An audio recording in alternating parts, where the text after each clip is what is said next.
बिस्मिल्लाहिर्रहमानिर्रहीम। अस्सलाम वालेकुम नाज़रीन इकराम, मैं हूं मखदूम शाहबुद्दीन और आप देख रहे हैं मेरा फेसबुक और यूट्यूब चैनल। उम्मीद करता हूं आप सब लोग बखैर वाफियत होंगे और जहां भी होंगे अपने अहले खाना समेत खुश भी होंगे और महफूज भी। इय्याका नअबुदु व इय्याका नस्तईन। ऐ अल्लाह, हम तेरी इबादत करते हैं और तुझसे ही मदद मांगते हैं। आज 14 अप्रैल 2025 सोमवार का दिन है। दो बहुत बड़ी डेवलपमेंट्स हैं जो आपके सामने रखनी है। एक जानिब तो अमरीकी वफ्द से मुलाकात करने जो पाकिस्तान तहरीक इंसाफ के रहनुमा इन्वाइटेड थे, अब उस कहानी में मजीद क्लैरिटी आ चुकी है। एक जानिब तो जो डिटेल्स आ रही हैं वो इंतहाई शर्मनाक और इंतहाई अफसोसनाक है पाकिस्तान तहरीक इंसाफ की मौजूदा कयादत के एंड पर। लेकिन इसके साथ ही साथ कुछ और डेवलपमेंट्स भी हुई हैं। आज खैबर पख्तूनख्वा की असम्बली में जो माइंस एंड मिनरल्स का तरमीमी बिल है, उसके हवाले से बड़ा खड़ाक किया है कप्तान के खिलाड़ियों ने। अली अमीन गंडापुर और उनकी गवर्नमेंट तो कन्विंस कर रही है, क्योंकि इस वक्त जिंदगी मौत का मसला ही है, एक माइंस और मिनरल का बिल है। और यूं लग रहा है कि पूरी दुनिया इसके इर्द गिर्द रिवॉल्व कर रही है। और यूं लग रहा है कि अली अमीन गंडापुर साहब और खैबर पख्तूनख्वा हुकूमत का मकसद हुकूमत में आने का भी यही था। मतलब इतने वो पर्सनल हो चुके हैं इस चीज को लेकर। लेकिन आज शदीद तलक कलामी और वॉकआउट हुआ है माइंस एंड मिनरल बिल पर। खैबर पख्तूनख्वा असम्बली की जो डेवलपमेंट्स हैं वो भी आपके सामने रखनी है।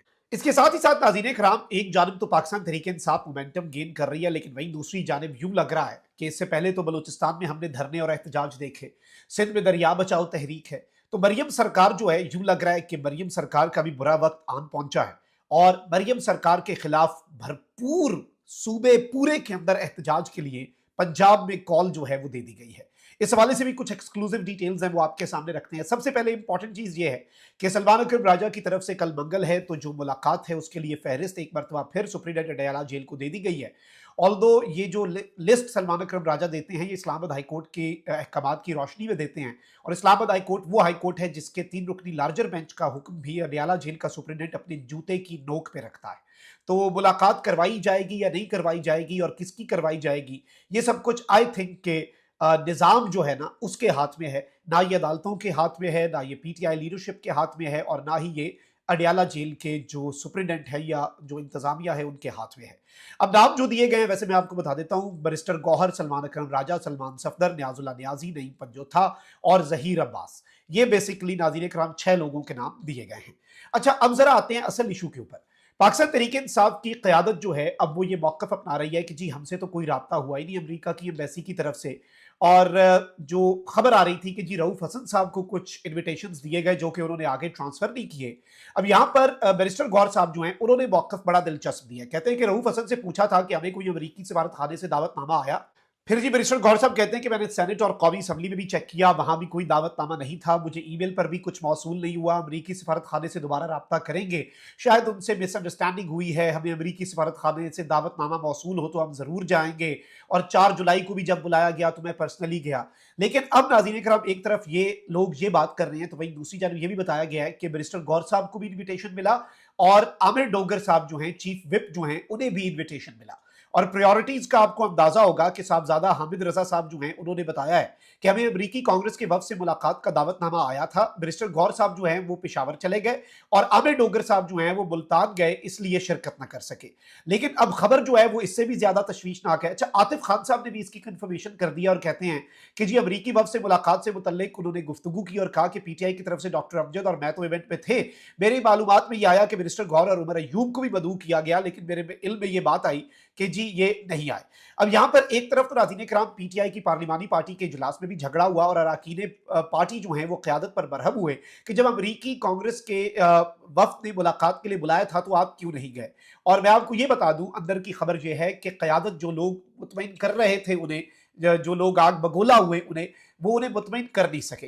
और पार्लिमानी कमेटी के इजलास में आमिर डोगर साहब जो हैं उन्हें तो अमरीकी वफ्द से मुलाकात के हवाले से सख्त सवालात के जवाब देने पड़े। और उनसे एक सवाल जो बनता था और जो बड़ा आपको अंदाजा हो जाएगा प्रायोरिटीज का, कि जी क्या कमर जमान कायरा साहब जो हैं उनके बेटे की शादी में शिरकत इतना जरूरी था कि आपने असल जो एक इतना बड़ा आपके पास मौका था अमेरिका के वक्त के साथ एंगेज करने का, आपने वो मौका गंवा दिया।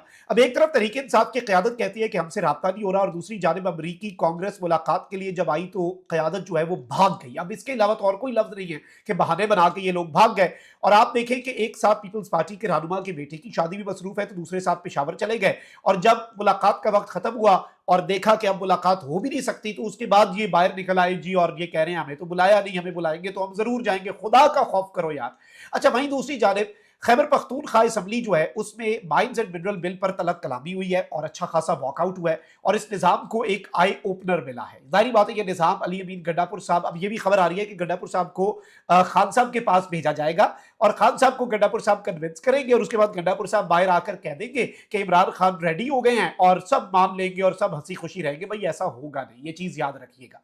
ये माइंस एंड मिनरल बिल जो है इस पे अली अमीन गड्डापुर पे भी कोई ट्रस्ट करने को तैयार नहीं है, और इसमें आज जो खैबर पख्तूनख्वा असेंबली में हुआ है वो अनप्रेसिडेंटेड है कि जब तक इमरान खान को बिल पर एतमाद में नहीं लिया जाता, इस ब्रीफिंग को सुनने के लिए भी हम तैयार नहीं है। यानी एमपीएस को ब्रीफिंग दी जा रही थी, और इस सब के अंदर नाज़रीन इकराम हुआ ये कि 10 से ज्यादा मेंबरान जो हैं, एमपीएस जो हैं, उन्होंने माइंस एंड मिनरल बिल पर ब्रीफिंग से भी वॉकआउट कर दिया कि हमने बात ही नहीं सुननी, हमने सुननी नहीं आपकी कहानी, हमने आपकी दास्तान जो है उसे सुन के करना क्या। अगर खान जो है उसे माइनस करने की तरफ ये कदम है, और इतनी बड़ी वारदात है। अब तो यहां तक ये इंकशाफ भी आ रहा है, गड्डापुर साहब कह रहे थे ना कि ये हमारे अपने लॉ डिपार्टमेंट ने तैयार किया, बताया जा रहा है कि जी इस्लामाबाद से तैयार होकर ये बिल आया और खुद पार्टी अब मान रही है। मतलब इसमें कुछ तो काला नहीं बल्कि अच्छी खासी दाल जो है वो काली है, और कुछ दिनों में शायद आपको समझ लग जाए कि पूरी की पूरी दाल ही काली है। अमरीकी वफ से मिल नहीं रहे, माइन एंड मिनरल बिल की इतनी तकलीफ है। अच्छा, गड्डापुर साहब और उनके भाई साहब जो हैं ये तो इतने जज्बाती हो जाते हैं, खान के मामलात के ऊपर आज तक इतने जज्बाती नहीं हुए, पर्सनल लिया हुआ इन्होंने, जैसे कोई जाती हमला इनके ऊपर हो जाए अगर माइंस एंड मिनरल बिल इनकी रेड लाइन क्रॉस की।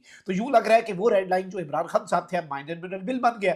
अच्छा, वहीं दूसरी जानिब आगे बढ़ते हैं, खबरें क्योंकि ज्यादा हैं पंजाब के अंदर नाज़रीन इकराम। इस वक्त एक तरफ तो पीटीआई अपनी मोबिलाइजेशन कर रही है, और ये वो लीडरशिप है जो मैनेज नहीं है। आलिया हमजा, जुनैद अकबर, मुराद सईद, ये वो लोग हैं जिन्हें खान साहब ने स्ट्रेटेजिकली कुछ गाइडलाइंस दे रखी थी, और ये उनके ऊपर अमल पैरा है। तो अब इस सब में जो होने जा रहा है वो बड़ा इंटरेस्टिंग है।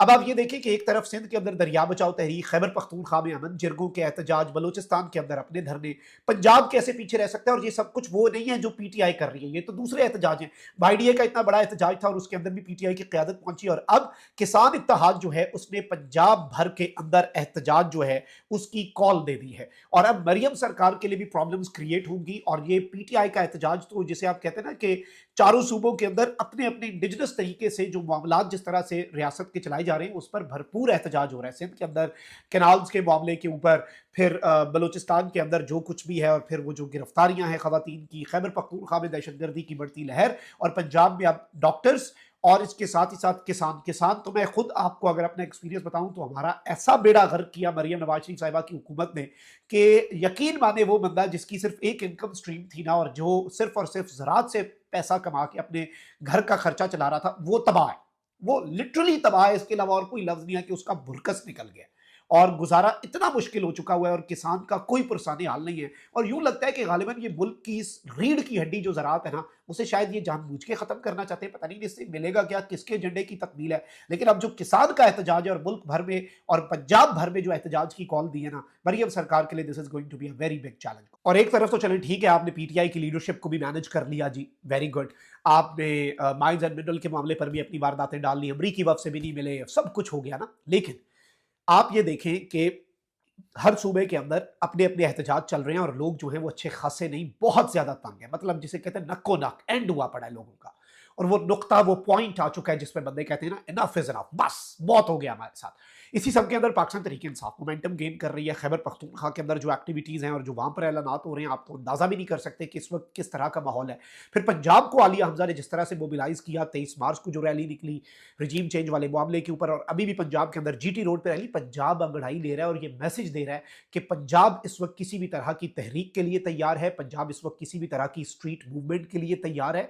और ये सब कुछ आप देखें कि एक तरफ पाकिस्तान तहरीक इंसाफ मोमेंटम गेन कर रही है मुल्क के चारों सूबों में, तो वही वहीं दूसरी जानिब जो अपने अपने वहां पर मुख्तलिफ मसाइल की वजह से एहतजाज हैं वो भी बढ़ते जा रहे हैं। तो ये जब मर्ज हो जाएंगे और ये चीज़ें जब मर्ज होती हैं, क्योंकि सबके एक ही नुक्ता है कि ये निज़ाम जो है ये जुल्म कर रहा है, ये जबर का निज़ाम है, ये फस्तायत पर मबनी निज़ाम है, एंड ऐसे नहीं चलेगा। जब सब ये कहते हैं तो ये पावर्स यूनाइट भी हो सकती हैं। इस नुक्ते को आपने इग्नोर नहीं करना। और लोग ऑलरेडी बहुत तंग हैं, लोग बस अब एक मौका चाहते हैं कि ये जो हमारे ऊपर मुसल्लत करदा टोला है इससे छुटकारा कैसे हासिल किया जाए। लोगों ने इनकलाब लाने की 8 फरवरी 2024 में कोशिश की थी ना, रेवोल्यूशन वाया बैलेट, तो आपने उसके ऊपर डाका डाला। तो अब आप लोगों को अल्टरनेट रेवोल्यूशन के तरीके सोचने पर मजबूर कर रहे हैं। कि अपना बहुत ख्याल रखिए। अल्लाह निगहबान। पाकिस्तान जिंदाबाद।